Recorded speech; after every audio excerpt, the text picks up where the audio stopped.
Welcome to Read Poems Every Day. It's over 80 degrees here in South Dakota. It's not even 8 a.m. yet. And before I go on a run that is going to be very unpleasant, I thought I might just complete and record a short video that addresses one of the terms that appear in the names I've given to the steps of my slow reading process, and that is figures. Figures refers to figures of speech or figurative language, which is language that uses figure of speech. And figures, I define, and I borrow this from textbooks and teachers I've had over the years. I define figures of speech pretty plainly as speech or uses of language that deviate from their sort of literal meanings. In other words, saying one thing and meaning another, which, in a sense, is just one definition of irony, as you'll see here. Irony can also mean can mean something that's a little more specific as well. There are forms or types of irony, but I do think that figurative speech, figurative language is at its heart almost always ironic, partly because of that discrepancy, because of that gap or that difference between the actual words being used and a meaning that's being delivered. So examples of figures would be, for instance, hyperbole,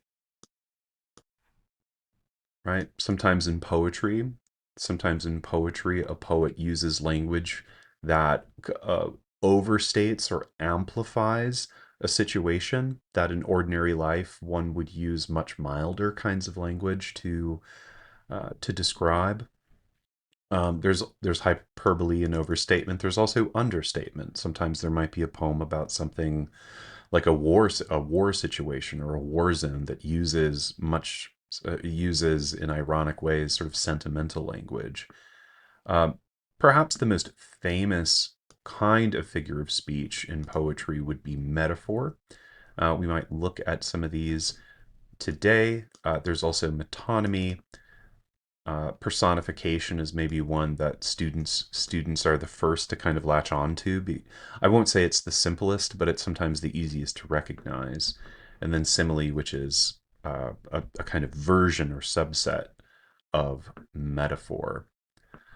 Let's look at a poem that was one of the first I fell in love with. I'm not sure what that says about me, but maybe it's not that unusual that a student of literature comes to love this poem quite early in their education before they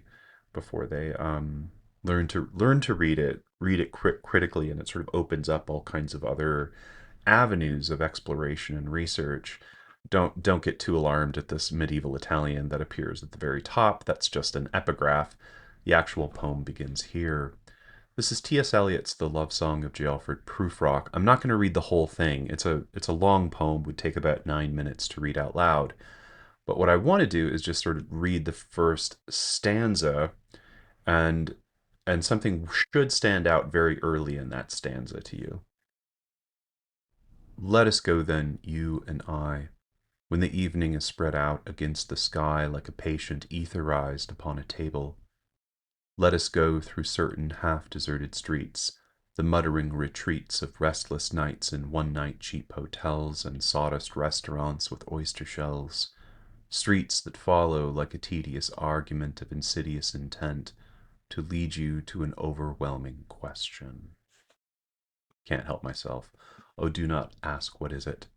Let us go and make our visit. In the room the women come and go, talking of Michelangelo. All right, what maybe stood out to you as I was reading that, if you haven't heard this poem before, might be line 3, which begins with that very important word that we use to recognize similes, a comparison between two distinctly different things indicated by the word like or as. Unlike metaphor, where two things are being compared directly as a kind of equation. Let's read metaphor's definition. The most important and widespread figure of speech in which one thing, idea, or action is referred to by a word or expression, normally denoting another thing, idea, or action. So it's not an explicit comparison. Maybe that's another way to say it. A simile is an explicit comparison. One thing is like another thing. A metaphor, by way of taking out that mediating like or as, is kind of an indirect comparison because the metaphor actually states that the thing is this other thing. My love is a rose, right? And so that statement doesn't actually invite you to compare those things, um, at least explicitly. Implicitly, it asks you to compare those things. All right. So Eliot, by using that like, is sort of shooting a signal up that even if you're having difficulty following the stanza, if you're a little familiar with these figures of speech, you at the very least can recognize some sort of simile is happening here, like a patient etherized upon a table. Now, in my past videos, at least up to this point, when talking about figures of speech, I haven't spent a ton of time unpacking a figure of speech, unpacking a metaphor, unpacking a simile. I've mostly, just because I'm taking notes, I'm making observations, I make note of it, I identify it, and then I kind of move on because there are other things I want to take note of. But figures of speech are actually really rich uses of language that could prompt us to slow down even more than I already am when taking my notes. So I could, for instance, on this simile, I might pause even before I continue reading the poem, though I would recommend reading the whole poem, then coming back to this. I would start to wonder about the consequences of comparing an evening sky to, hmm, a patient etherized upon a table. Or you might wonder, is that even the right way to say or describe the comparison? Because actually, what's being compared are two relationships. The evening spread out against the sky is like a patient etherized upon a table. So it's the evening that's like a patient, and the sky is like a table. And it's the relationship between those two so it's a relationship between two relationships, or a comparison between two relationships. And the poem is sort of in some sense using this simile to set a tone, to set a mood, to establish what we might now call a vibe, and one that is actually a little disconcerting. A little disconcerting. um anyway, I'm not going to develop an interpretation of this. I just want to signal the kind of work one would have ahead of them if they were to actually sit with this for a while. Some questions you might ask would be might be, how do I describe this vibe or describe the mood that this simile introduces at the very beginning of the poem? What kind of shadow, if it does cast a shadow, that's maybe presuming too much, what kind of shadow does it cast over the invitation in line one? Is this an invitation you would want to accept from a speaker who uses this kind of language? And why might this feel a little disconcerting? What ideas or themes does this metaphor sort of introduce into the poem that is picked up later? Anyway, these are just some questions you might ask about it. Um, Sometimes figures of speech can also be quite um, less confronting, and instead a kind of mundane or simple or ordinary, undramatic situation is given sort of elevated language of lyric, of poetry.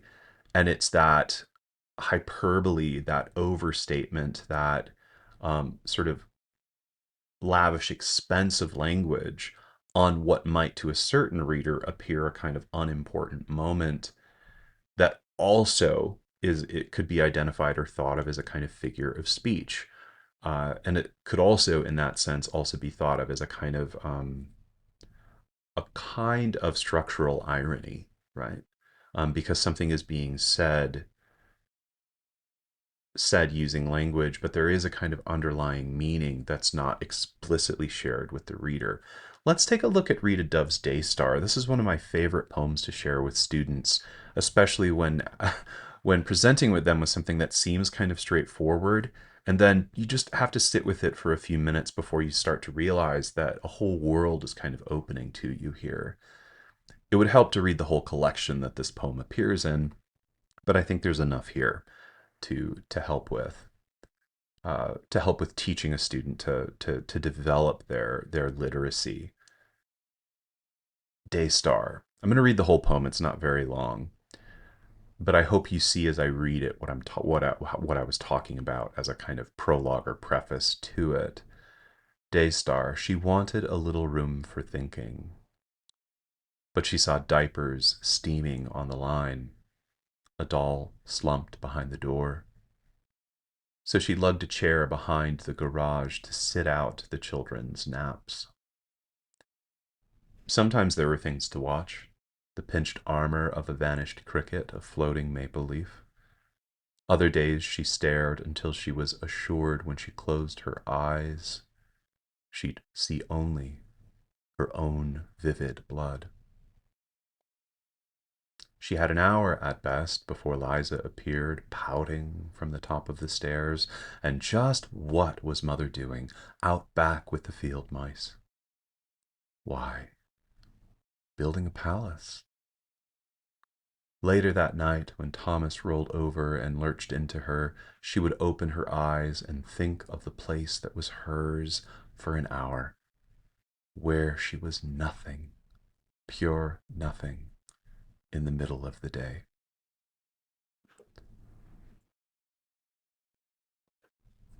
Sometimes, when thinking about whether language is being literal or figurative, um, it's usually a good indication, if you're unsure, that there's some kind of figuration happening. To say she was nothing could be taken as a kind of literal statement, and yet the qualification pure nothing also seems to invite some investigation about what's actually meant by what's being said here. And so that's an indication that some figurative use of language is being that figurative language is in fact being used. By the way, this is one of the best stanza breaks in the history of poetry. I think it's not enjambment. There is a punctuated pause, but my goodness, what a great stanza break! Why, building a palace, in response to the child's question. But I think it's often this line that for students stand out, because the while the opening lines are filled with vivid imagery, they're kind of everyday imagery. They don't necessarily come across as figurative. They seem quite straightforward and descriptive uses of language.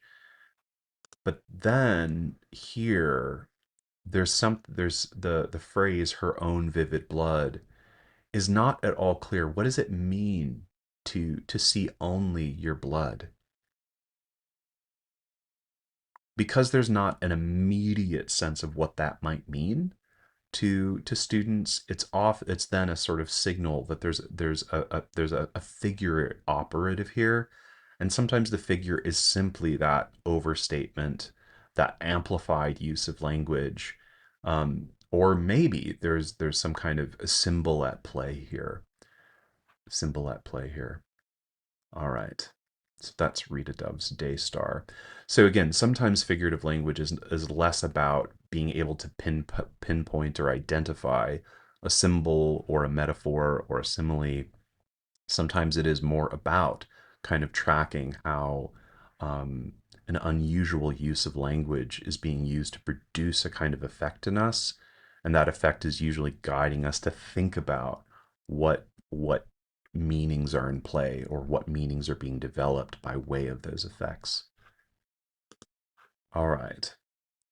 We looked at this poem in several earlier videos on this channel, so I'm not going to reread the entirety of Plath's Morning Song. I invite you to go back and look at those.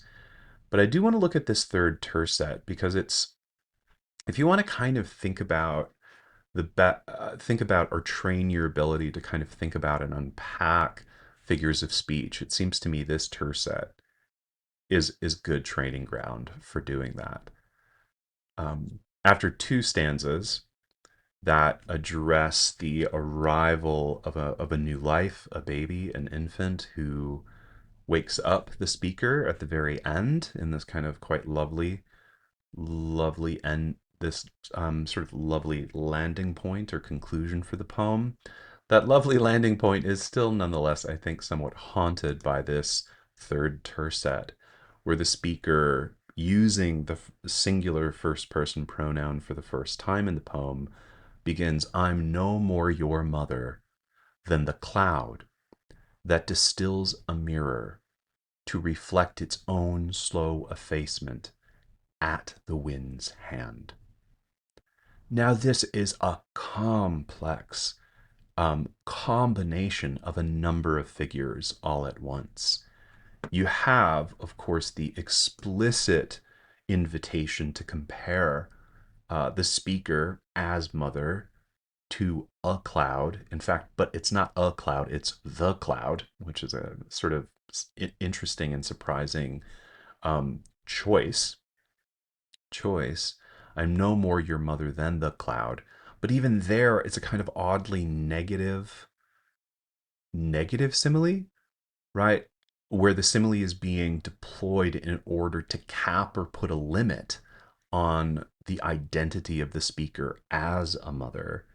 And of course, from the get go, even before you finish the simile, you get a sense that you would have to you would have to think about, well, why a cloud, right? What on earth does a cloud have with in common, if anything? Where's the Venn diagram overlap between a cloud and a mother?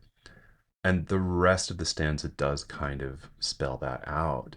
This distillation, extraction, purification of a mirror, in other words, a puddle, a pool of water developed by the raining cloud, and then the cloud watches its own effacement at the wind's hand, and that effacement would involve the cloud, if it had eyes, gazing down and seeing itself kind of float out of the picture or the frame of the pool.